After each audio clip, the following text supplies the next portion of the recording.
तो दोस्तों, I hope कि आप सब अच्छे होंगे और अपनी तैयारी अच्छे से कर रहे होंगे। तो जैसे कि हम सब सीटेट पेपर 2 एसएसटी के लिए 6 से 8 तक के एनसीईआरटी को पढ़ रहे हैं और आज हम सबका क्लास 7 का जो पॉलिटी है उसका पहला पाठ है जो शीर्षक का नाम है समानता। शीर्षक का नाम है समानता अर्थात इक्वलिटी। तो देखिए दोस्तों, जैसे कि आप सबको पता है कि जो सीटेट है, सीटेट में जो एसएसटी है वह 60 नंबर का आता है। तो 60 नंबर में 20 नंबर आपका जियोग्राफी से और 20 नंबर आपका हिस्ट्री से आ जाता है। पूरे 6 से 8 तक के एनसीईआरटी तीनों से 20 नंबर जियोग्राफी से, तीनों से 20 नंबर हिस्ट्री से, और जो 20 नंबर बचता है वो ये तीनों पॉलिटी अर्थात 6, 7, 8 के पॉलिटी से ये 20 नंबर आता है। देखिए दोस्तों, आप देखेंगे इसमें पढ़ेंगे तो बस माध्यम से आपका 20 नंबर का पेडोलॉजी पूछता है। तो देखिए दोस्तों, यही मेन पॉइंट सब लोग गलती करते हैं, तो आप गलती न करें। इससे अच्छा है कि जो जियोग्राफी हिस्ट्री पढ़े हैं उसको पढ़े रहिए, पर पॉलिटी को भी अपना। तो देखिए दोस्तों, यहाँ से शुरू करते हैं अपनी क्लास को हम सब। तो देखिए यहाँ पर लिखा गया है कि क्या आपको अपनी जीवन की कोई भी ऐसी घटना याद है जब आपकी गरिमा को चोट पहुंचाई हो? आपको यह उस समय कैसा महसूस होता होगा? तो देखिए दोस्तों, ऐसे ही पेडालॉजी आता है 20 नंबर का। वो आपके ऊपर डिपेंड करता है, पूरा आपसे मान लीजिए प्रश्न पर करता है कि अगर आप इस सिचुएशन में, इस परिस्थिति में हैं तो आप इस प्रश्न को कैसे सॉल्व करेंगे। जैसे कि आप सब सीडीपी में देखते हैं, उसमें पूछा जाता है कि अगर मान लीजिए कोई लड़का, लड़की, छात्र है, वह अंधा है, तो आप उसको कैसे हैंडल करेंगे, कैसे उसको बिना कुछ कि हम हाँ उसको बिना कुछ फील कराए कि हाँ हम अंधे हैं, कैसा ऐसा कुछ उपकरण लाएंगे कि वह ऐसा कभी फील ही न कर पाए कि हाँ हम अंधे हैं इसलिए हम कमज़ोर हैं।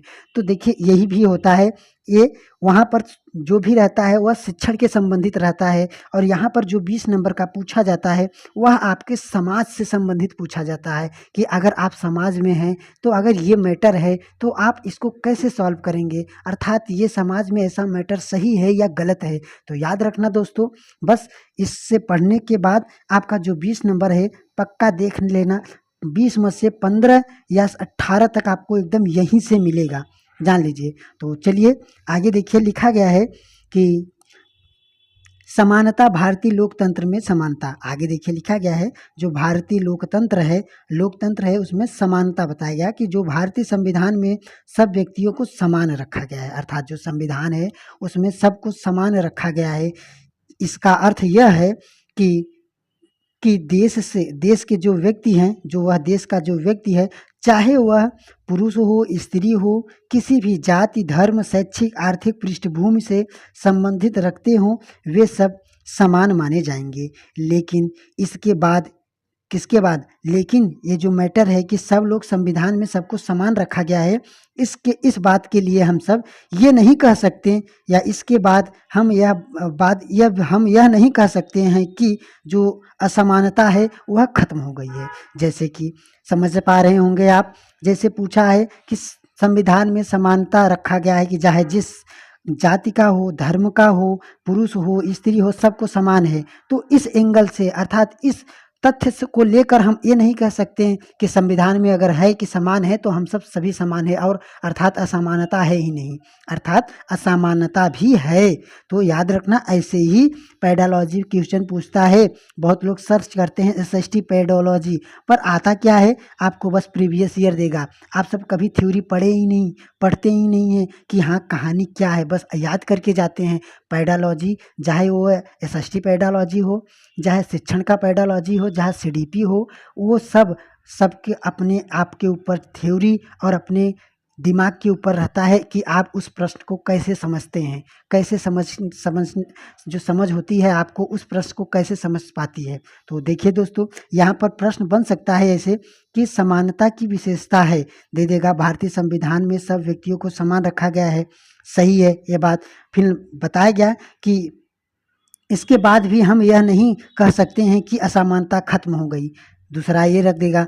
तीसरा रख देगा कि यह खत्म नहीं हुई है लेकिन फिर भी कुछ कम हुई है, तो यहाँ पर ऐसे ऐसे विकल्प रखेगा, पूरा ऐसे लाइन लाइन आप समझ पा रहे होंगे कैसे पेडालॉजी क्वेश्चन बनता है ना। तो देखिए यहाँ पर आगे अब पढ़ रहे हैं हम सब। तो देखिए लिखा गया है भारतीय संविधान में सब व्यक्तियों को समानता के सिद्धांत को मान्य दिया गया है, अर्थात सब लोग समान रहे। जहाँ पहले भेदभाव और दुर्व्यवहार से लोग की रक्षा करने के लिए कोई कानून नहीं था, उस समय जो कभी कानून नहीं था, पर अब क्या है कि अब अनेक कानून हैं कि सबको समान देखा जाए, सम्मान तथा उनके साथ समानता या समानता का व्यवहार सुनिश्चित करने के लिए मौजूद है। अर्थात अब कानून भी है ना। मतलब ये नहीं कह सकते कि आप कि सब लोग समान हो गए हैं, कुछ असमानता हैं, पर इसका मतलब ये है कि समानता के लिए कानून बनाया गया है। अगर आपसे किसी जाति या मान लीजिए किसी भी एंगल से आपसे दुर्व्यवहार किया जा रहा है, तो आप जिस कानून के तहत आप सब जा सकते हैं, वहाँ पर उसका अपना शिकायत दर्ज करा सकते हैं। आगे देखिए लिखा गया है, समानता को स्थापित करने के लिए संविधान में जो प्रावधान है उनमें से कुछ निम्नलिखित हैं। देखिए लिखा गया है, प्रथम जो है कानून की दृष्टि से में हर व्यक्ति क्या है, समान है। इसका तात्पर्य यह हुआ कि हर व्यक्ति के जो देश के राष्ट्रपति से लेकर कांता अर्थात ऐसे ही कोई रहता है जो घरेलू काम करती हैं उन तक को महिलाओं तक को सभी को एक समान कानून का पालन करना है। दूसरा किसी भी व्यक्ति के साथ उसके धर्म, जाति, वंश और जन्म स्थान आदि के लिए क्या होता है, उनसे आदि के लिए देखिए और उसके स्त्री पुरुष होने के आधार पर भेदभाव नहीं किया जा सकता। तो याद रखना, ऐसे ही यहाँ से प्रश्न पूछता है पूरा कि किसी भी व्यक्ति को धर्म, जाति, वंश, जन्म स्थान आदि स्त्री पुरुष के आधार पर उसे भेदभाव नहीं किया जा सकता है।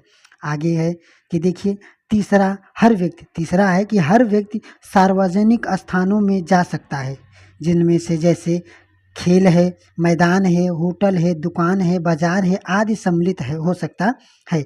जो लोग क्या होता है कि जो लोग देखिए यहाँ पर है कि सब लोग यहाँ पर सार्वजनिक स्थानों पर जा सकते हैं। आगे लिखा गया है जैसे कि कुआं, सड़क, नहाने का घाट का उपयोग कर सकता है।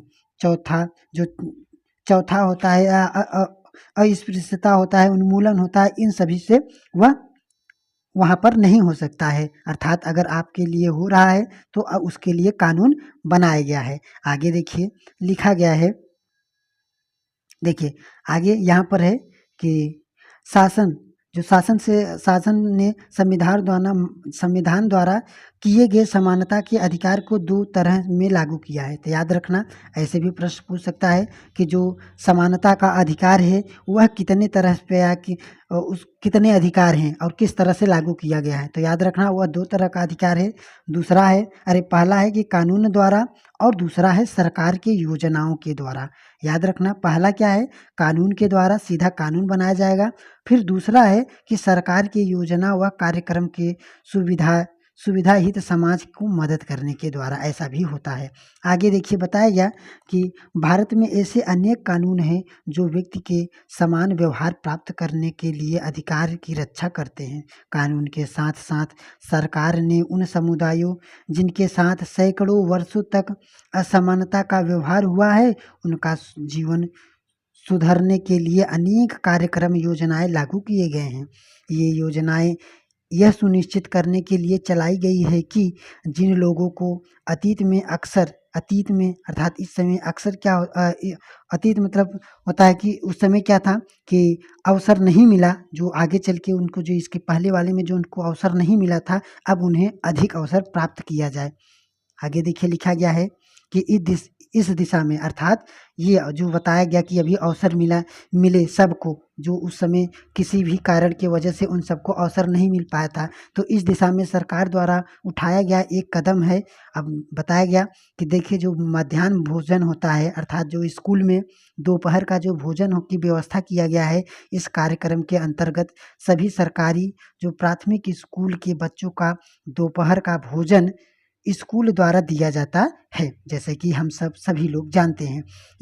यह योजना भारत के सर्वप्रथम तमिलनाडु, तो याद रखना यह जो मध्याह्न भोजन अर्थात जो दोपहर का भोजन वो व्यवस्था ये जो शुरू किया गया था, पूछता है कि यह सर्वप्रथम कहाँ से, तो याद रखना ये तमिलनाडु से। और कब, तो याद रखना कब, तो 2001 ईस्वी में पूछा जाता है। ध्यान रखना इस पॉइंट को। आगे देखिए लिखा गया 2001 में उच्चतम न्यायालय के द्वारा, ये भी पूछा जाता है। कहीं पूछ दिया कि उच्चतम न्यायालय, निम्न न्यायालय, जो भी होता है हाई कोर्ट, सुप्रीम कोर्ट, ऐसे दे दिया, तो याद रखना ये जो उच्चतम न्यायालय होता है, सभी राज्य के सरकारों ने इस अपने इस या अर्थात इस जो योजना था, इस योजना को 6 माह के अंदर-अंदर, कितने 6 माह के अंदर-अंदर ना निर्देश किया, अर्थात लागू किया। इस कार्यक्रम के काफ़ी सकारात्मक अर्थात अच्छे प्रभाव मिले। उदाहरण के लिए जैसे बताया गया कि दोपहर का भोजन मिलने के कारण जो गरीब के बच्चे अधिक संख्या में स्कूल में प्रवेश लेने नहीं आते थे ना, वे क्या हुआ, नियमित रूप से आने लगे। आगे है कि शिक्षक बताते थे हैं कि पहले बच्चे खाना, क्या बताया कि जो शिक्षक बताते हैं कि जो पहले छात्र थे वह सब खाना खाने के लिए घर जाते थे और फिर वापस स्कूल में लौट के आते ही नहीं थे। परंतु अब क्या हुआ कि जब वे स्कूल में मध्याह्न भोजन मिलने लगा तो उनकी क्या हुई, उपस्थिति में भी सुधार हुई, अर्थात वे रहने लगे, अब घर नहीं भागते हैं। वे माताएं जिन्हें पहले अपना काम छोड़कर दोपहर को बच्चे को खाना खिलाने घर आना पड़ता था, अब उन्हें क्या हुआ, अब उन्हें ऐसा नहीं करना पड़ता है। इस कार्यक्रम के जातिगत जो यह कार्यक्रम है, यह जातिगत पूर्वाग्रह को भी, इसके बारे में, पूर्वाग्रह के बारे में हम सब क्लास 6 के पॉलिटी में पढ़े हैं। अगर आप सबको याद होगा तो आप सब बताएंगे कि पूर्वाग्रह क्या होता है। पूर्वाग्रह कमेंट करके बताइए। लिखा है पूर्वाग्रह को कम करने में सहायता मिली, क्योंकि स्कूल में सभी जातियां के बच्चों साथ भोजन करते हैं। इसलिए क्या हुआ कि ये जो पूर्वाग्रह हैं, पूर्वाग्रह होता है कि किसी भी व्यक्ति को वहाँ पर उसके बारे में जो भी थोड़ा बहुत सोचा जाता है, बुरा या अच्छा जो भी अगर सोचा जाता है, उसको पूर्वाग्रह कहते हैं। जैसे कि बहुत लोग सोचते हैं कि वह इस जाति का है, ऐसा है, वैसा है, अर्थात भले ही क्या रहे, वो हर एक चीज़ से संपन्न रहे, पर मान लीजिए कि अगर कोई छोटा अमीर गरीब रहता है, उसके बारे में ऐसा सोच लिया जाता है, तो वही पूर्वाग्रह होता है। तो यहाँ पर बताया गया कि जो ये व्यवस्था थी, तो ये पूर्वाग्रह का भी क्या की, साथ भोजन करने के लिए, अर्थात जो निम्न जाति अर्थात उच्च जाति और जो भी रहते हैं, मिडिल क्लास के लोग रहते हैं, सब लोग एक साथ भोजन करते हैं। तो ये जो पूर्वाग्रह का जो धारणा बनी थी, ये भी, इनको भी थोड़ा चुनौती मिली कुछ स्थानों पर।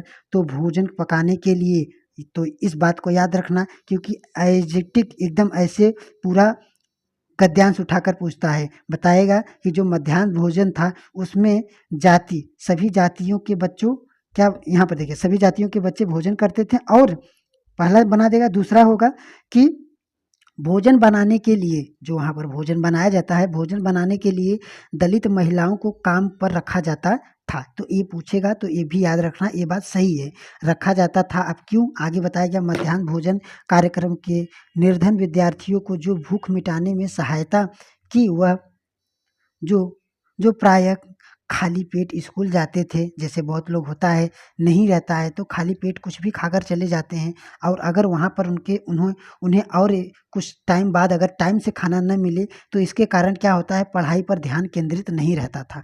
पर क्या हुआ कि जब मध्याह्न भोजन आ गया तो आप कुछ समय खाने के बाद थोड़ा ही खाकर जाइए, या जो भी खाकर जाए, तो वहाँ पर जाने के बाद भी आपको जब प्राप्त हो जाता है भोजन, तो आपकी जब पेट भर जाती है तो हर एक चीज़ काम करने में अच्छा लगता है। तो आगे देखिए, यहाँ पर है, देखिए लिखा है मध्याह्न भोजन कार्यक्रम क्या है।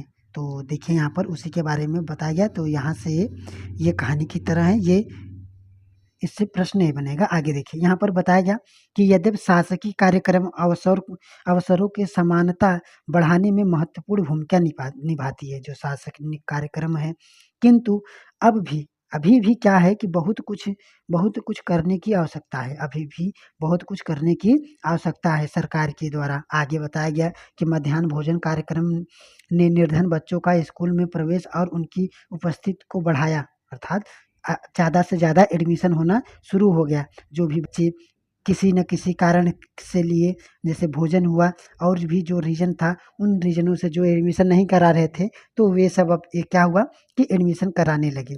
आगे बताया गया कि लेकिन लेकिन फिर भी इस देश में वह स्कूल जहाँ अमीरों के बच्चे जाते हैं, उन स्कूलों से बहुत अलग है। अब भी ये क्या है, अलग है। तो इस बात को भी याद रखना। ऐसा पूछेगा और आप बोलेंगे नहीं, ऐसा नहीं है। है, पर आप कहेंगे कि किताब में ऐसा हम इसको नहीं मानेंगे, ना? तो ये है तो है, याद रखना। ऐसे पूछेगा कि अमीर के स्कूल अलग हैं और गरीबों के स्कूल भी इस समय अलग हैं, ऐसे पूछेगा। तो आप क्या कहेंगे? ये जानते हैं कि है, पर वहाँ जब विकल्प आएगा तो वहाँ बोलेंगे नहीं है, ऐसा नहीं है। तो ऐसा नहीं है तो है, यहाँ पर मारना है। इसमें लिखा गया है कि क्या है, जो अमीर के बच्चे हैं, उनके जो स्कूल हैं वह अलग होते हैं, उन स्कूलों के बहुत अलग होती है। और जो गरीब बच्चे हैं, बच्चे पढ़ते हैं, आज भी देश में कई स्कूल में ओम प्रकाश वाल्मीकि, अभी आगे ओम प्रकाश वाल्मीकि के बारे में यहाँ पर बताया जाएगा।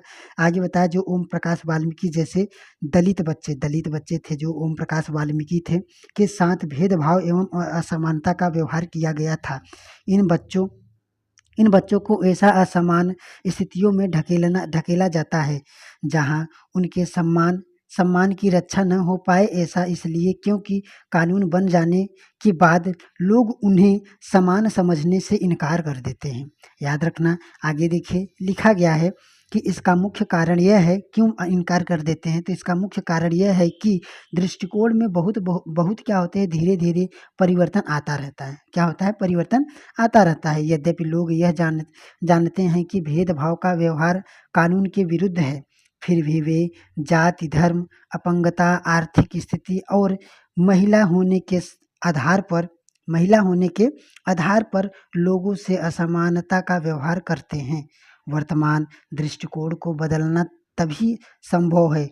वर्तमान ये जो दृष्टिकोण है, ये सब आप सब देख सकते हैं, असमानता वगैरह, ये तभी संभव है जब लोग यह विश्वास करने लगे कि कोई भी कमतर कमतर अर्थात कम से कम कमतर नहीं है, अर्थात कोई भी एक दूसरे से कम नहीं है और हर व्यक्ति सम्मानजनक व्यवहार का अधिकार है। प्रजातांत्रिक समाज में समानता स्थापित करना एक सतत संग्रह है जिसमें व्यक्तियों और विभिन्न समाजों का सहयोग देना है। इस विषय में इसके बारे में और अधिक पढ़िए। देखिए यहाँ पर थोड़ा देखिए, यहाँ पर लिखा गया है कि अपने आत्मसम्मान को दांव पर लगाकर जीवित रहना शोभनीय है। याद रखना, इस बात को पूरा ऐसे पूछेगा ना, बताएगा कि अपने आत्मसम्मान को दांव पर लगाकर जीवित रहना अशोभनीय है। जीवित रहना अशोभनीय है। आत्मसम्मान जीवन का सबसे जरूरी हिस्सा है, इसके बिना व्यक्ति नग्न है। आत्मसम्मान के साथ जीवन बिताने के लिए व्यक्ति को कठिनाइयों पर विजय प्राप्त करनी होती है। केवल कठिन और निरंतर संघर्ष से ही व्यक्ति बल, विश्वास और मान्यता प्राप्त कर सकता है। आगे देखिए, लिखा गया है मनुष्य नासवान का मतलब जैसे बताया गया, मनुष्य नासवान है। हर व्यक्ति को किसी न किसी दिन क्या है, मरना है, नश्वर है, अर्थात एक न एक दिन मरता है। परंतु व्यक्ति को यह संकल्प देना चाहिए कि वह अपने जीवन का बलिदान आत्मसम्मान के उच्च आदर्शों को विकसित करने और अपने भावनाओं जीवन को बेहतर बनाने में करेगा।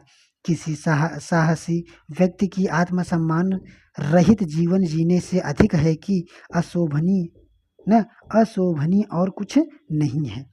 ये जो भी पूरा मैटर लिखा गया था, ये B.R. अम्बेडकर के द्वारा लिखा गया था। तो यहाँ पर देखिए, ये पूछ सकता है, बार बार पूछा जाता है, तो इस बात को याद रखना। पूछता है कि अपने आत्मसम्मान को दांव पर लगाकर जीवन जीना क्या है, अशोभनीय है। इस बात को हर बार ऐसे पूछा जाता है।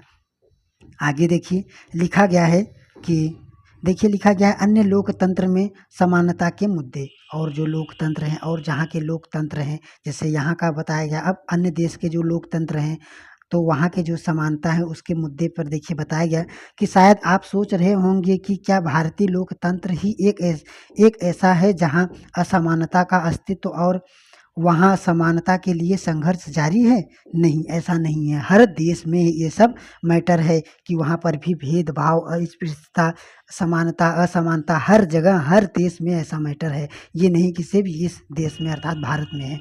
याद रखना कि सच तो यह है कि संसार के अधिकांश लोकतांत्रिक जो देश हैं समानता का मुद्दा पर विशेष रूप से संघर्ष हो रहा है। उदाहरण के लिए बताया गया कि जो संयुक्त राज्य अमेरिका में अफ्रीकी अमेरिकन संयुक्त राज्य अमेरिका और अफ्रीकी अमेरिकन लोग जिनके जिनके किनके अफ्रीकी जो अमेरिकन थे जिनके पूर्वज गुलाम थे और अफ्रीका अफ्रीका से लाए गए थे वे वे आज भी अपने जीवन की मुख्य रूप से असमान बताते हैं कि हमारा जीवन क्या है, समान नहीं है। आगे है देखिए, जबकि 1950 के अंतिम दशक में अफ्रीकी अमेरिकन अमेरिकन जो थे उनके समान अधिकार दिलाने के लिए कि सब लोग समान रहें, समान अधिकार दिलाने के लिए आंदोलन शुरू हुआ था। इससे पहले अफ्रीकी अमेरिकनों के साथ संयुक्त संयुक्त राज्य में बहुत असमानता का व्यवहार होता था। कानून भी उन्हें समान नहीं मानती थी। उदाहरण के लिए बस से यात्रा करते समय उन्हें बस में पीछे बैठाया जाता था। किसे? अफ्रीकी अमेरिकन को। याद रखना, किसे? अफ्रीकी अमेरिकन को। और अमेरिकी जो अफ्रीकी हैं ये अलग हैं और जो अमेरिका है ये अलग है। याद रहे, बहुत लोग कंफ्यूज रहते हैं अफ्रीकी और अमेरिकी में। तो ये जो अफ्रीका के लोग हैं उनके साथ भेदभाव होता था। समय बस क्या होता था कि जो बस होता था उससे पीछे बैठाया जाता था, या जब कोई भी अर्थात जो अमेरिका के हैं, अगर कोई भी अमेरिका का जब व्यक्ति आता था तो जो अफ्रीका का व्यक्ति रहता था ना, वह क्या होता था, आदमी बैठना चाहता था तो उन्हें अपना सीट देना पड़ता था। समझ सकते हैं कि मतलब जो अगर अमेरिका वाला आता था तो जो अफ्रीकी वाले रहते थे वे अपना सीट देना पड़ता था उन्हें। आगे देखिए, ऐसे ही एक कहानी है तो इस कहानी से आता है, ध्यान से इस कहानी को देखिए। लिखा गया है कि रोजा पार्क्स एक अफ्रीकी, याद रखना बार बार बोल रहे हैं अफ्रीकी, अब वहाँ पर अमेरिकी भी देगा तो याद रखना जो रोजा पार्क्स हैं यह अफ्रीकी अमेरिकन महिला थी। 1 दिसंबर 1955 को दिन भर काम करके थक जाने के बाद बस में उन्होंने अपनी सीट एक गोरे व्यक्ति को देने से मना कर दिया। अर्थात जब वहाँ अमेरिका का एक कोई व्यक्ति आया तो उन्होंने जो रोजा पार्क्स थे अफ्रीकन थी वो उन्होंने सीट देने से मना कर दिया। उस दिन उनके इनकार से अफ्रीकी जो अमेरिकन के साथ असमानता को लेकर एक विशाल आंदोलन प्रारंभ हो गया। तो इस बात को ध्यान से एकदम गौर से, क्योंकि यहाँ से एकदम जान लीजिए पूरा ऐसे लाइन उठाकर पूछता है पैडोलॉजी की तरह क्वेश्चन बनाकर। तो याद रखना पहला तो यही प्रश्न बन जाता है, रोजा पार्क्स कौन थी? तो याद रखना ये महिला कहाँ की थी? अफ्रीकी थी। तो जो ये आंदोलन की तो बताया गया उसके जब वो इनकार कर दिए तो क्या हुआ, उस समय असमानता को लेकर एक विशाल आंदोलन शुरू हो गया। जब इनकार की तब ये रीजन था, याद रखना, जो नागरिक अधिकार आंदोलन क्या हुआ कि नागरिक अधिकार आंदोलन सिविल राइट्स मूवमेंट कहलाता है। तो याद रखना वह आंदोलन क्या कहलाया? तो नागरिक अधिकार अधिनियम, जिसे हम सिविल राइट्स मूवमेंट भी कहते हैं। 1964 के नागरिक अधिकार अधिनियम से नस्ल, धर्म और राष्ट्रीय मूल के आधार पर भेदभाव का निषेध किया गया। अर्थात बताया गया कि किसी भी नस्ल, धर्म, राष्ट्रीय आदि सबके लिए भेदभाव न किया जाए। इसने यह भी कहा कि अफ्रीकी अमेरिका बच्चों के लिए सब स्कूल के दावेदार जो दस्तावेज हैं वह खोले जाए। अर्थात जो रोजा पार्क्स थे उन्होंने अपना मुद्दा रखा कि जो इस समय जो अफ्रीकी के जो बच्चे हैं तो उन बच्चों के लिए स्कूल में क्या हुआ जाए, एडमिशन हुआ जाए, उनको भी एडमिशन दिया जाए और उन्हें उन लोगों से अलग स्कूलों में नहीं रखा जाए। अर्थात जो अलग अलग स्कूल में थे, अमेरिका लोग अलग, अफ्रीका लोग अलग, तो उन्हें भी अलग अलग न रखा जाए, जो विशेष रूप से केवल उन्हीं के लिए खोले गए हैं। इतने होने के बावजूद भी अधिकांश अफ्रीकी अमेरिकन गरीब हैं। इतना हो गया मतलब बराबर हो भी गया, तब पर भी याद रखना, तब पर भी आज क्या है, अफ्रीकी जो लोग हैं वहाँ पर आज भी अभी क्या है, गरीब हैं। तो ये भी ऐसे वाक्य पूछा जाता है कि आज भी अफ्रीकी लोग गरीब हैं, तो आप नहीं मानेंगे पर ये सत्य है, यहाँ पर लिखा गया है, यही मानना। अधिकार जो अधिकतर अफ्रीकी अमेरिकन बच्चे केवल ऐसे सरकारी में प्रवेश लेने से सामर्थ्य रहते थे जहाँ हम सुविधाएं और कम योग्यता वाले शिक्षक थे, जबकि गोरे जो विद्यार्थी थे निजी स्कूल में जाते थे और याद रखना पूछेगा जो गोरे अर्थात अमेरिकी लोग थे वह निजी स्कूल में जाते थे, निजी उनका खुद का स्कूल था, जैसे कोचिंग वगैरह होता है, स्कूल में जाते थे, उन क्षेत्रों में रहते थे जहाँ जहाँ के सरकारी स्कूल स्तर निजी स्कूलों जैसा ऊंचा था। तो यहाँ पर देखिए, यहाँ पर भी ज़्यादा कुछ नहीं है, एक बताया गया है इसमें अनुच्छेद 15। तो देखिए अभी हम सब इसके बारे में और पढ़ेंगे अनुच्छेद 15 क्या है। तो देखिए बताया गया है कि लोकतंत्र की चुनौतियाँ, किसी भी देश को पूरी तरह से लोकतांत्रिक नहीं कहा जा सकता। एकदम ये भी लाइन ऐसे पूरा पूछता है तो याद रखना, ये भी बताया जाता है किसी भी देश को पूरी तरह से लोकतांत्रिक नहीं कहा जा सकता है। जैसे कि इस समय है लोकतांत्रिक, तब पर भी बताया गया इसमें कि पूरी तरह से लोकतांत्रिक नहीं हो सकता है। हमेशा हमेशा ऐसे ही समुदाय और व्यक्ति होते हैं जो लोकतंत्र को नए अर्थ देते हैं और अधिक से अधिक समानता लाने के लिए नए नए सवाल उठाते हैं। इसके केंद्र में वह संघर्ष जो सब व्यक्तियों को समानता और सम्मान दिलाने का पक्षधर है। इन पुस्तकों में आप पढ़ेंगे कि किस तरह समानता का प्रश्न भारतीय लोकतंत्र में हमारे दैनिक जीवन के विभिन्न पहलुओं को प्रभावित करता है। इन पाठों को पढ़ते हुए विचार कीजिए कि क्या आप व्यक्तियों को सम्मान और उनके आत्मसम्मान को ऊंचा रखने एवं भावनाओं को करने में स्वीकार करते हैं या नहीं। आगे देखिए, यहाँ पर अब देखिए जो अभी हम बताएं कि जो अनुच्छेद 15 था उसके बारे में बताया गया कि लोकतंत्र में सार्वभौमिक अवयस्क मताधिकार अर्थात वोट देने का अधिकार क्यों है। अब आगे बताया गया कि देखिए लिखा गया है कि संविधान के अनुच्छेद 15 के अंश को पुनः पढ़िए और दो ऐसे तरीके बताइए जिनके अनुच्छेद असमानता से दूर हो जाए। अब देखिए यहाँ पर बताया गया कि कानून के सामने हर व्यक्ति, जो सब व्यक्ति होते हैं वह बराबर होते हैं। यह कथन से आप समझ सकते हैं कि आपके विचार से यह लोकतंत्र कितना महत्वपूर्ण है। आगे बताया गया कि दिव्यांग अधिनियम, याद रखना ये भी पूछता है कि जो दिव्यांग अधिनियम है यह 2016 के अनुसार उनको समान अधिकार प्राप्त है और समाज में उनकी पूरी भागीदारी संभव बनता है। सरकार का दायित्व है कि विकलांगों के लिए सरकार उन्हें निःशुल्क शिक्षा देनी चाहिए और विकलांग बच्चों को स्कूल की मुख्य धारा में सम्मिलित करना चाहिए। कानून का यह भी सभी सार्वजनिक स्थल जैसे भवन, स्कूल आदि को ढलान अर्थात जैसे आप सब कहीं जाते होंगे तो देखे होंगे वहाँ पर सीढ़ी नहीं, ढलान अर्थात जो व्हील चेयर चढ़ सके ऐसी व्यवस्था करनी चाहिए। यहाँ पर देखिए लिखा गया है कि अब देखिए वही सब कुछ है। तो देखिए लिखा गया है कि शब्दांश देखिए सार्वभौमिक वयस्क मताधिकार, ये मताधिकार जो था तब उसके बारे में लिखा गया है कि देखिए ये लोकतांत्रिक समाज का अत्यंत महत्वपूर्ण पहलू है। कौन? मताधिकार जो होता है अर्थात वोट देने का अधिकार जो होता है। इसका अर्थ है कि सभी वयस्क 18 वर्ष एवं उससे अधिक नागरिकों जो वोट देने का अधिकार है, चाहे उनकी सामाजिक या आर्थिक पृष्ठभूमि कुछ भी हो।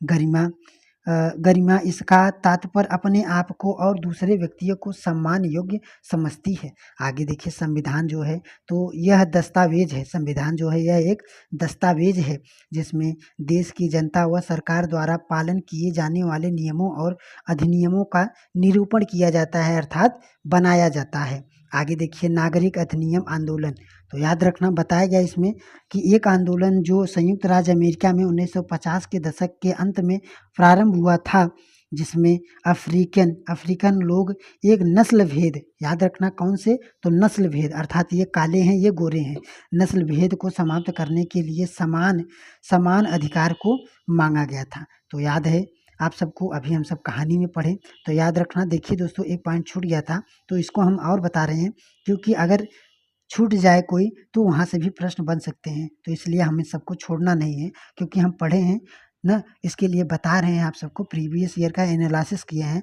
तो देखिए बताया गया जो भारत का संविधान का अनुच्छेद 15 का अंश बताया गया कि इसका मतलब क्या है कि अनुच्छेद 15 का धर्म, मूल, वंश, जाति, लिंग और जन्मजात के आधार पर किसी से विभेद नहीं किया जाता है, बस इतना जान लीजिए। आगे देखिए दूसरा पॉइंट ये भी लिखा गया है, किसी भी राजनीतिक नागरिक के विरुद्ध केवल धर्म, मूल, जाति, लिंग, जन्म स्थान इनसे क्या होता है, इनमें से किसी भी आधार पर उन्हें विभेद या अर्थात भेदभाव नहीं किया जाता है। बस यही जान लेना। इसी पर कभी-कभी होता है, अगर आप सबको कहीं हो रहा है कि आपके जाति के आधार पर, धर्म के आधार पर आपसे विभेद किया जा रहा है, तो उसके लिए अनुच्छेद 15 में सुविधा लिखा गया है। तो अब देखिए हम सबका प्रश्न है, आगे देख, निम्नलिखित कथनों पर विचार कीजिए। संविधान में उल्लेखित समानता का अधिकार, समानता का जो अधिकार है, समानता उल्लेखित समानता के अधिकार के अनुसार कानून जो है सभी समान है, अर्थात प्रत्येक व्यक्ति यानी देश के राष्ट्रपति से लेकर कामगार नौकर तक को भी समान कानून का पालन करना चाहिए। तो ये बात सही है। आगे देखिए, किसी भी व्यक्ति के साथ उसके धर्म, जाति, वंश, जन्म स्थान, लिंग के आधार पर उसे विभेद नहीं किया जाता है, ये भी सही है। ये भी पूछ सकता है किस अनुच्छेद में, तो अनुच्छेद 15 में। कौन से अनुच्छेद 15 में, तो अर्थात हमारा हो जाएगा विकल्प दोनों सही है। अगला देखिए, लिखा गया है, दूसरा प्रश्न है, निम्नलिखित कथनों में से, निम्नलिखित जो कथन है इसमें विचार कीजिए। बताया गया कि स्कूल में दोपहर का जो भोजन देने का योजना है सर्वप्रथम आंध्र प्रदेश में राज्य में प्रारंभ हुआ था। दूसरा है 2001 में उच्चतम न्यायालय ने सभी राज्य सरकारों को इस तरह अपने राज्य के लिए स्कूल को 6 माह के अंदर आरंभ करने की निर्देश दिया। तो ये बात सही है, पर दूसरा ये तमिलनाडु में प्रारंभ हुआ था, अर्थात हमारा सिर्फ और सिर्फ दूसरा सही हो जाएगा। अगला देखिए, लिखा गया है कि निम्नलिखित कथनों पर विचार कीजिए। रोजा पार्क्स जो थी अफ्रीकन जो महिला थी, विद्रोह प्रक्रिया से अमेरिका में अफ्रीकन अमेरिकाओं के साथ असमानता को लेकर एक विशाल आंदोलन प्रारंभ किया जो नागरिक अधिकार या आंदोलन अर्थात सिविल राइट्स मूवमेंट कहलाता है। तो ये बात सही है। देखिए दोस्तों, बस इस प्रश्न में 4 प्रश्न बनते हैं, पर आपको बझा सकते हैं अगर आप पढ़े नहीं रहेंगे। ये कोई रटने वाला प्रश्न नहीं है इतिहास भूगोल की तरह। तो आप सबकी भलाई इसी में है कि आप सब इसको भी पढ़िए। दूसरा विकल्प देखिए, लिखा है कि जो अमेरिका के 1964 में नागरिक अधिकार अधिनियम थे न, नस्ल, धर्म व राष्ट्रीय मूल के आधार पर भेदभाव को निषेध कर दिया गया। वह अफ्रीकी अमेरिका बच्चों के लिए सभी स्कूलों के दरवाजे खोल दिए गए। तो ये बात भी सत्य है, अर्थात हमारा क्या हो जाएगा, तो पहला और दूसरा। आगे देखिए दोस्तों, खत्म हो गया ये चैप्टर, और आशा है कि आप सबको समझ में आया होगा, और ये भी आशा है कि आप सबको ये समझ में आया होगा कि एसएसटी जो पेडालॉजी 20 नंबर से है, आप सब अगर प्रीवियस ईयर लगा रहे होंगे तो आप सब एक बार स्वयं मिला लेना कि देख लेना कहाँ से ये प्रश्न कहाँ से उठता है। एसएसटी पेडालॉजी तो जब बोला गया है एनसीईआरटी, तो एनसीईआरटी से ही बनता है, ये अलग से कोई पेडालॉजी नहीं होता है। तो चलिए दोस्तों, मिलते हैं अगले वीडियो में।